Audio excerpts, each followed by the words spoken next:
من أسوأ الحاجات اللي ممكن تعملها في حياتك كصانع محتوى انك انت تيجي تقول مقدمه وانت مش كاتب مقدمه، فبتقعد تتلخبط كتير وما بتعرفش تقول ايه. بس خلوني اقول لكم ان انا النهارده جاي اعمل حاجه كده حلوه انا بحبها، جاي اعمل مراجعه لروايه انا حبيتها وفي الفتره الاخيره قراتها. في الفتره الاخيره انا رجعت اقرا تاني ويعني حاسس ان انا هكمل في القراءه وانا حبيت الموضوع تاني وكده، والمهم يعني ان الشغف جاي وانا في ثالثه ثانوي، فعادي مش مشكله يا مرحب. وخلونا النهارده نتكلم عن اخر روايه انا قراتها وهي روايه حظك اليوم لدكتور احمد خالد توفيق. ذاتس ات. عشان كنت بصور بالكاميرا الاماميه متلخبطه، بس هي اسمها روايه حظك اليوم. فبس كده يا شباب، لو انتوا اول مره تشوفوني ومهتمين بالمحتوى ده يا ريت تعملوا لايك وتعملوا سبسكرايب وتعملوا تفعيل زر الجرس علشان يوصل لكم كل فيديو اول ما ينزل، واتمنى انكم تعملوا كده. وخلونا بقى نخش في الروايه اللذيذه بتاعتنا على السريع. وتنويه قبل ما اتكلم، كل شيء انا بقوله هو من وجهه نظري ومن تجربتي اللي انا خضتها مع الروايه بس، فمش عايز حد يتعصب لشيء. احنا هنا بنتناقش باحترام، لو عندك راي مختلف يا ريت تكتب لي في التعليقات. وبس كده يلا نبدا. في البدايه خلونا نتكلم عن غلاف الروايه ونتناقش فيه سوا. ده غلاف الروايه. غلاف الروايه هيكل عظمي وماسك ميزان بيدل على الابراج وحظك اليوم والحاجات اللي زي كده، الى حد ما بيعبر عن شيء ما في الروايه. واظن ان التصميمات الخفيفه دي او البسيطه دي اللي هو الغلاف الابيض وعليه اللوجو او الشيء اللي بيعبر عن الروايه، ده اعتدنا عليه في روايات دكتور احمد خالد توفيق الله يرحمه. الروايه دي من اصدارات دار كيان للطباعه والنشر. خلونا ندخل في القصه بتاعت الروايه باختصار. بص، القصه بتاعتها بتتكلم عن 12 صحفي، 12 يعني واحد من شغالين في الصحافه بيفضحوا واحد من اكبر واشهر المشعوذين والدجالين في البلد. فالشخص ده بيتسجن، ولان هو يعني تحس ان هو مغرور او ما يقبلش النهايه دي على نفسه، فخلى نهايته بايديه وموت نفسه. ولما مات الدجال ده اللي كان بالمناسبه اسمه عدنان، وصل لكل صحفي ورقه صغيره مكتوب فيها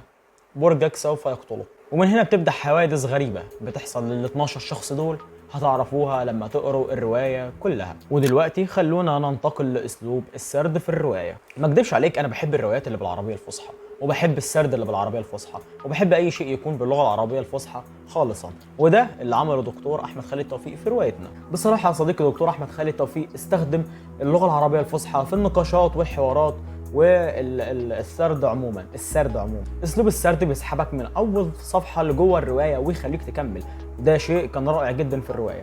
بس من الحاجات اللي ما ريحتنيش ان انا ما لقيتش حوارات كتير، نفس الشيء اللي كان في روايه الغرفه 207. الحوارات قليله، بيعتمد دايما على سرد الاحداث متتاليه. الروايه ما فيهاش عمق حواري او ما فيهاش حوارات كتير. ايوه، الحوارات اللي حصلت كانت رائعه الى حد ما وترضي كل الاذواق، يعني اظن ان هي كانت حلوه بس كانت قليله، ما كانش فيه نقاشات كتير تحسسني بالناس دي او بمشاعرهم او هم حاسين بايه. بس الدكتور احمد خالد توفيق عوض ده في اسلوب السرد. طب ازاي؟ هقول لك ازاي. كل بطل او كل واحد او كل صحفي منهم بيسرد حكايته بنفسه وبيتكلم عن نفسه بطريقته، فبتحس ان في حوار دائر بين الشخص ونفسه، وده اللي بيخليك تعيش الاحداث كويس جدا، وكانك بتسمع يعني شخص ما بيتكلم معاك، كأن الحوار داير معاك انت لما تكون الشخصية اللي انت بتقرأها هي اللي بتسرد نفسها بنفسها وبتحكي قصتها. وده اعتقد ان هو عوض شوية من فكرة ان مفيش حوارات كتير في الرواية. الالفاظ والتعبيرات بصراحة كانت رائعة. دكتور احمد خالد توفيق انا بحس ان هو بيعرف يعبر كويس جدا جدا عن الحاجة اللي هو موجود فيها دلوقتي. التعبيرات لما بيوصف كل مشهد بتخليك تحس انك انت عايش المشهد، بتوصل لك المشهد بطريقه رائعه من الروايه. بس عندي تعليق صغير او وجهه نظر صغيره، ان الاحداث نفسها ما كانش كتير. الروايه صغيره جدا، يعني هي 128 صفحه وصغيره بصراحه. في وجهه نظري ان الروايه كانت تنفع حوالي 200 صفحه مثلا. انا ما بصلحش على دكتور احمد خالد توفيق، انا عجبتني الروايه جدا، بس هي مجرد وجهه نظر. كانت الروايه تنفع تكون اكتر من كده او في احداث زياده عن كده تعرفنا الشخصيات دي اكتر. ومن هنا خلونا ننتقل للشخصيات ونتكلم عنهم. روايتنا بتتمحور حوالين 12 شخص، 12 صحفي. الروايه متمحوره حواليهم هم بس، لان وكمان كل واحد بيسرد قصته بنفسه، كل شخص بيسرد القصه بنفسه، كل بطل يعني بيسرد القصه بنفسه باختصار عشان انا مش عارف اعبر كويس. الشخصيات قويه وسردهم لقصصهم يعني قوي، والقصص نفسها بتاعت كل شخصيه حلوه.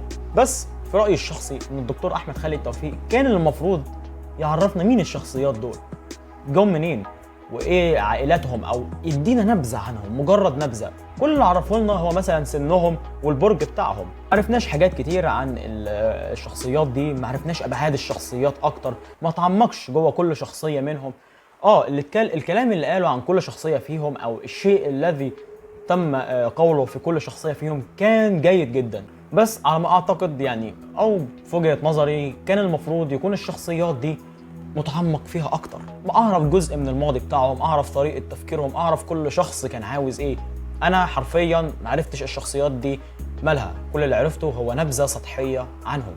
بس ده مش شيء سيء للدرجه دي، ويعني الكلام كان مقبول الى حد ما وكويس. الروايه بتمتاز بحبكه قويه يعني. خلونا اقول ان انا كنت في بدايه الروايه فاكر ان في سطحيه كبيره في قصه الروايه، او يا ترى هم 12 شخص مثلا هيجرى لهم الاذى اللي هيجرى لهم، او ال 12 شخص دول هتكون نهايه القصه بتاعتهم ايه؟ يعني انا مش فاهم، انا عايز اعرف ال 12 شخص دول هيعملوا ايه، او ايه نهايتهم، او يا ترى هيحصل لهم ايه، يعني ايه المغزى من كل ده. بس بصراحه في نهايه الروايه انت بتتصدم صدمه كبيره، وفي اخر كلمات في الروايه يعني في نهايه السطور الاخيره انت بتتصدم اضعاف، بتكتشف حاجات عمرك ما كنت تتخيلها، مستحيل كانت ان هي تخطر على عقلك. نهايه مفتوحه من الدكتور احمد خالد توفيق بتربط لك حاجات كتير، بتخليك تطلع استنتاجات كتير وتتخيل نهايات كتير جدا في الروايه، وده اللي رفع الروايه بالنسبه لي كتير. يعني انا كنت هديها تقييم، بصراحه كنت هديها تقييم مش كتير لو كانت انتهت زي ما في دماغي، بس النهايه فرقت معايا جدا. فكملوا الروايه للنهايه، لان مهم جدا جدا تعرف النهايه بتاعت الروايه. الحبكه بتاعت الروايه جدا قويه على راي محمود اسماعيل. خلوني اديكم تقييم الروايه من وجهه نظري، اللي هي مش لازم تكون هي نفس وجهه نظرك، ومش لازم تكون انت ملزم بيها، ومش لازم تكون بتعبر عن الروايه بشكل دقيق. فخلوني اقول اني اقدر ادي الروايه دي 7 من 10 كتقييم كويس. هي مش افضل شيء من دكتور احمد خالد توفيق اكيد، ولكنها روايه جيده. اصدقائي الاعزاء، هنا وصلنا لنهايه الفيديو، خلصنا يعني خلاص. فيديو بسيط يعني، مش كبير يعني، خفيف خالص. برشح لكم في روايه، لو عجبتكم النوعيه دي من الفيديوهات في ان انا برشح روايات او اعمل ريفيوز لروايات، يا ريت تكتبوا لي في التعليقات وتكتبوا لي اسامي روايات اقراها واعمل لها ريفيوز. ويا ريت لو عجبكم الفيديو تعملوا لي اشتراك في القناه وتفعلوا زر الجرس وتعملوا لايك للفيديو ده، وتكتبوا لي تعليق زي ما قلت لكم، تكتبوا فيه اي روايه انتوا عاوزين اعمل عنها ريفيو او اشرح شيء فيها. وبس كده يا اصدقائي، القاكم في فيديو قريب، ويلا السلام عليكم.